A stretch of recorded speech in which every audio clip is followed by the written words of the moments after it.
Welcome back to Real Life Fishing. This is Season 1, Episode 3. And today we're going to talk about what's on my boat. We've already talked about what's in my boat, so I figured what's on it is probably a good topic next. So what we're looking at right now is a pair of Helix, Humminbird Helix 10s. These are the Generation 2 units. In my opinion, these are still the sweet spot in terms of price for value. The one on the left here is a Mega side imaging unit. The unit on the right is just a Chirp GPS, so it has no imaging built into the unit by itself. However, they are networked together, so I can display imaging information on the unit on the right. They share waypoints, they share all manner of data. We'll get into some of that maybe in this episode, but probably in a future one. Since I seem to be having trouble keeping these to 10 minutes, I'm really going to try harder today. But so the unit on the left, that's kind of my favorite view there. I've got the side imaging on the top. I realize there's nothing much here, we're in the garage. So, but side imaging on the top, 2D on the bottom left, and down imaging on the bottom right.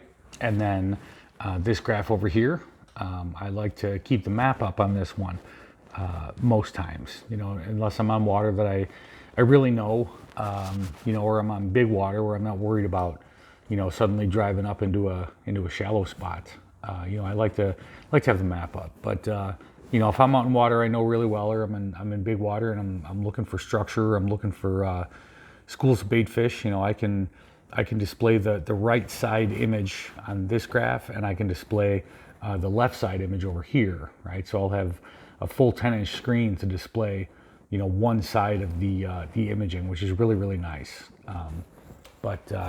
So what we're looking at though here on this right-hand unit, that is the Lake Master map for one of the lakes that I like to fish quite a bit. And yeah, not a whole lot of data there, is there? I'll zoom in a little bit for you, but based on the way that I've got this colored, you can see that Lake Master is saying that the bulk of this lake is under 5 feet, and this center white section here is deeper than 5 feet, right? Not very informative. So one of the things I wanted to talk about was recording your sonar when you go out. And I don't just mean using AutoChart Live. I have used AutoChart Live, and you go on the forums and the Facebook groups and everything else, and AutoChart Live, it's the next best thing since sliced hot dogs, right? And shut up. Don't get me wrong, it has its applications, and I do use it on occasion. However, it does not record all of the sonar data, right? It only processes enough data to draw you a map, and that is it, period. So if you want to do side imaging mosaics or some of the other more advanced things, or load that information into AutoChart or AutoChart Pro, render 3D maps that you can spin around and look at, and we'll get into that in future episodes as well. But you really want that raw sonar data. There's just a lot of data there. If I'm out on the lake for 5 or 6 hours, I might have 2 gigabytes of recorded sonar data, and that same AutoChart Live recording might be like 700K, right? So you tell me how much data you're not getting, right? It's not all there. But I suppose that's neither here nor there. What I wanted to show you though was the maps that I've made, right? So I record all my sonar every time I go out, right? So we're gonna go in here. I've already got the base layer set to the AutoChart card. So we're gonna go in here and we're gonna set the overlay to AutoChart instead of Lake Master, right? And oh, look at that. All of a sudden, now if we zoom in on this section of the lake, we can see that there's actually an 8-foot deep hole that runs along the side over here, right? And then if we go up to this lake up here that Lake Master was calling as being all under 5 feet, Well, clearly they're not correct there, right? I mean, you can, if we zoom in, you see 16, 17, 18, there's quite a bit of depth up here. I mean, there's walleye, there's 20 foot, there's walleye in this lake. I mean, yeah, Lake Master just didn't map it, and I get it, right? I mean, this channel in between here that connects these two together, because there's no launch on this lake, the launch is on the shallow one. So this channel that connects these two here, I mean, well, I've recorded the depth in that channel at what, a 1.5 feet, 2 feet. There's little teeny pockets of 3 foot, right? So they probably couldn't get their recording rig through there, which is fine. I get it. That happens. There's several other lakes like that too. But the point is that I wanted to know what that lake looked like. And I wasn't satisfied with the data that they gave me. So, I came out here and I mapped it, and I have, an HD mapping of this lake, down to the 1 foot contour. Why does a guy need that, right? What's the matter with the maps that are on the Lake Master card and stuff? Well, for one, you just saw, but for two, there's my Altera. My Altera is connected to my graphs using iPilot Link, right? So I can see that, the top option there, deploy Altera, right? Of course, we're not going to do that. We're in the garage, but I can tell that thing to follow the contour, right? So I can put this cursor on, the 6 foot contour and tell it follow that contour, and it'll ask me if I want to go this way or this way, and then it'll automatically drive the boat for me. And all I have to do is fish. I pick a speed, it'll drive. All I got to do is fish. It's fantastic. So to show you the that sonar split, right? So that's the right hand image, right? You can see the boat icon up on the left and it says right up here. So that's the right hand side image, right? So then I'll display the left hand over here, right? But so to record your sonar, you need to go to the screen snapshot view, and then press the menu key, and then the top option there, just start recording, right? I don't know if you can make that out. There you go. Yeah, see, start recording. So push this right button over here and it starts. And then you just go back to your map and you're done, right? But some people don't have an issue with that. I just program it on one of the 3 hotkeys that are down here on the right. I can't really make those out, can you? There's 3 hotkeys down here. The other option you've got then is that all this stuff nowadays comes with remote controls. So here's the remote control for the Altera, which I don't ever use, honestly. This thing stays in the rod locker. I keep it in that Yeti dry bag, right? Don't use it. And in that first episode too, you saw that my I have no foot pedal up there, right? It's stowed. So how do I drive that thing? Like, I drive it all from the graph. The Altera controls come up, the iPilot controls, and you can steer, control speed, spot lock, have it circle a waypoint. You can have it take you to a waypoint. You got cruise control, all kinds of stuff. It's really, really fantastic. We'll do a video about that out on the water. But so then this next remote here, this is an optional remote. I bought this, just, small little remotes, waterproof. It's got a neck lanyard. I bought that. I wear that around my neck in case I fall in the lake. I can drive the boat over to me then from, using the trolling motor. So that's nice. Thankfully that hasn't happened to me yet, but if I need to, I can do that. And then this other remote here. So this is actually a Humminbird remote. This is for the graphs. So, on this left-hand graph here, I don't have a shortcut to recording.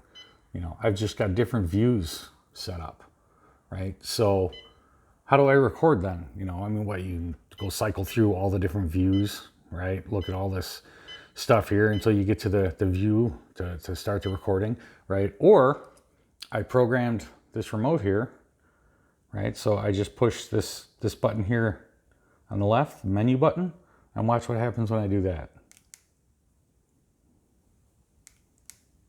Of course, now it's not going to work, right? Come on. I just programmed this thing. I decided to reset the defaults. Whatever.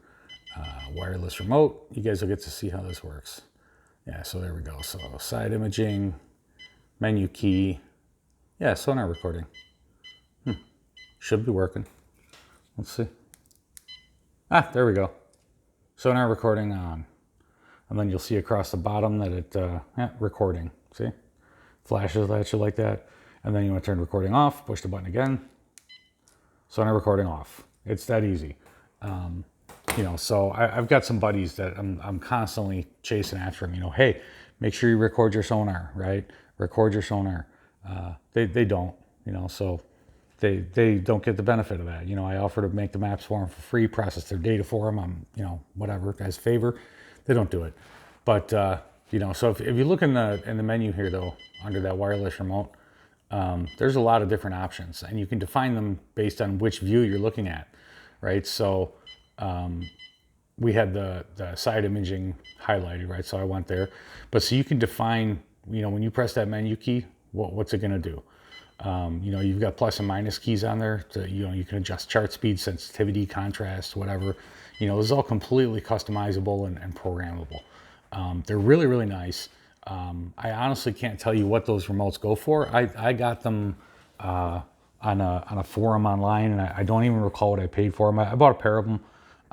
You know, my buddy took one of them from me, and I got the other one, and I just, you know, programmed it to this one graph just so I can quick and easily, you know, turn on and off recording, and I've got a couple other minor features on there, but mostly I just use it for the recording as another shortcut button.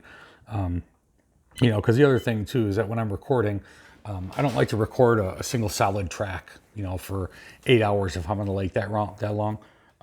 You know, I like to stop and start the recording, you know, once every hour, you know, so I want to just real quickly stop it and start it again without having to cycle through a bunch of views and you know, lose my imaging data and that kind of thing. So remote works great for that. But yeah, there's a ton of other features and things that these graphs can do, especially since they're networked, right? So this graph over here, like I said, this graph actually has no transducers or anything connected to it at all. The only thing this graph has is a power cord and an Ethernet cable to link them together. So we can go to the network source setup though, and you can see, so right now it's using the sonar and the advanced sonar from this console side imaging unit, which is this guy right here. And then for temperature, it's using the console side imaging transducer. But so you can select different 2D sources. So my bow graph is off right now, but otherwise I'd be able to select from up there as well. I'm getting down imaging from that other graph, side imaging from the other graph, temp from the other graph. And so here's a whole bunch of GPS stuff. And I know we're coming up on, actually we just passed 13 minutes, but this is very important too. So I want to throw this in here quick. So you see the console side imaging internal, console side imaging external, right? And then this unit here is called GPS, right? So internal, and then iPilot link is also internal, right? So you can use the GPS on the iPilot. But, you know, so we're using external GPS, right? And so that is back there, that puck that's right back there by the transom. That is as close as I could mount that on a level surface to the location of the transducer. And you need to do that if you're going to record your sonar data and make maps from it, because even in this little 16-foot boat, the location of these graphs is probably a solid 8 feet in front of that transducer, right? So the GPS location that you're recording for where the sonar data came from is going to be 8 feet off, right? So when you drive up the lake north, your GPS location is 8 feet north of the actual data that you're recording. Now, when you turn around and drive south down the lake, next to that path, to, you know, you're mapping a lake, so you record a swath of the lake right next to the path you just drove. Now your GPS location is 8 feet south of where your transducer is because you're headed south, right? And so that represents a 16-foot difference between your north pass and your south pass, because your GPS coordinates are not where your transducer is. And so when I don't have any maps like that, you know, when I very first started several years ago, I had a couple, I figured it out quick and got a puck and deleted those maps. But what that ends up with is you get contour lines that look like this. instead of being straight across like this, right? Because when you're going north, they're going to be sloped slightly this way, and then you make the next pass going south, and then you made the next pass going north again. And so your contour lines on the lake are just all messed up. Your locations are wrong, you know, just bad data, right? It's a computer, garbage in, garbage out. So, but we just crossed 15 minutes. Damn, I'm doing bad at this 10-minute thing. I'll try harder next time. But have a good night.